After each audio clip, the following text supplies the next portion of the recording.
ఎడారిలో జలధారలు. రచన doctor K Job Sudarshan. నేను మీ యొద్దకు వచ్చినప్పుడు క్రీస్తు యొక్క ఆశీర్వాద సంపూర్ణముతో వత్తునని ఎరుగుదును. రోమా 15:28. సాధారణంగా పెద్దలు పలికే సంస్కృత భాషలోని ఆశీర్వచనాలు సుఖీభవ, ఆయురారోగ్యమస్తు, శతమానం భవతి, దీర్ఘ సుమంగళి భవ, చిరంజీవ మొదలైన వాటిలో దేవుని ప్రస్తావన ఉండదు. ఒక పెద్ద తనకు నమస్కరించిన చిన్నను తానే దీవిస్తున్న అర్థమే వీటిలో ఉంది. ఇది నాకు ఆశ్చర్యం అనిపించింది. ఇంగ్లీష్లోనైతే చదువుకున్న వారు చాలామందికి అప్రయత్నంగా నోటి వెంట వచ్చే మాట గాడ్ బ్లెస్ యూ. ఇందులో దేవుడు దీవిస్తున్నది ఉంది. నేను పనిచేసే ఆఫీస్లో అంతా నిశ్శబ్దంగా ఉంటుంది. ఫోన్లు ఎవ్వరికీ రావు. ఉన్నట్టుండి ఎవరో ఒకరు తుమ్మిన శబ్దం. వేరొక మూల నుండి ఎవరో ఒకరిద్దరు బ్లెస్ యూ అంటారు. ఇది ఇంగ్లీష్ సంస్కృతి. ఇది నాకు చాలా ఇష్టంగా ఉంటుంది. తెలుగులో దేవుడు మిమ్మల్ని దీవించుగాక అనడం కన్నా గాడ్ బ్లెస్ యూ అనే ఇంగ్లీష్ మాటలే మన నోటికి తేలికగా వచ్చేస్తుంటాయి.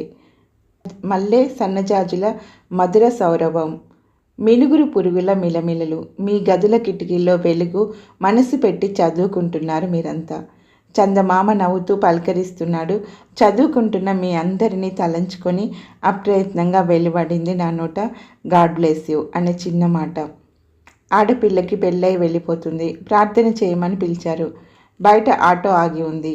మన కళ్ళ ఎదుట పెరిగి పెద్దయిన పిల్ల భర్తతో కాపురానికి బయలుదేరింది. ప్రార్థన చేశాక వస్తాం అంకుల్ అని చిరునవ్వుతూ అంటున్న అమ్మాయి కళ్ళల్లో చిన్న తడిపొర. గాడ్ బ్లెస్ యూ అమ్మా అనే మాటలు నా నోట. ఆ కుర్రాడు 7వ తరగతి చదువుతున్నాడు. ఒక చెల్లి ఉంది. తండ్రి పోయిన వారమే టైఫాయిడ్ వచ్చి చచ్చిపోయాడు. తల్లి లోపల గదిలో తలుపు దగ్గర నిలబడి ఉంది. ఆ పిల్లవాడు తలెత్తి నీ వైపు చూస్తున్నాడు అమాయకంగా. వెళ్ళిపోతూ ఉన్న నీవు గాడ్ బ్లెస్ యూ నాన్న అంటున్నావు ఆ పిల్లలిద్దరినీ దగ్గరికి తీసుకుంటూ. ఈ మాటలు అంటుంటే నాలో కానీ వింటున్న వారిలో కానీ ఏమి జరుగుతుందో స్పష్టంగా అర్థం కాదు, కానీ నాలో నుండి ఏదో ప్రభావం వెళ్ళిపోయినట్టుగా మాత్రం తెలుస్తుంది. నా మనసులో దాచుకున్న ఆప్యాయత, శ్రేయోభిలాష ఎదుటి వ్యక్తిని తాకి అతనికి ఏదో మేలు చేస్తున్నట్టు అనిపిస్తుంది. నా యోగ్యతను బట్టి కాకపోయినా నేను ఆర్థిస్తున్నాను కనుక దేవుడు ఆ వ్యక్తిని దీవిస్తున్నాడని సంతృప్తి కలుగుతుంది. గాడ్ బ్లెస్ యూ అనే మాట తేలికగా, అనాలోచితంగా ఎవరు అనరు. అన్నప్పుడల్లా ఏదో జరుగుతుంది. ఈ మాటల్లో తండ్రితనం, మాతృత్వం ఉంది. నీకన్నా చిన్నవాణ్ణి ఆదరంగా చూస్తూ అతనికి లేక ఆమెకు మేలు జరగాలని మనసారా ఆకాంక్షిస్తూ హృదయపూర్వకంగా పలికే మాట ఇది.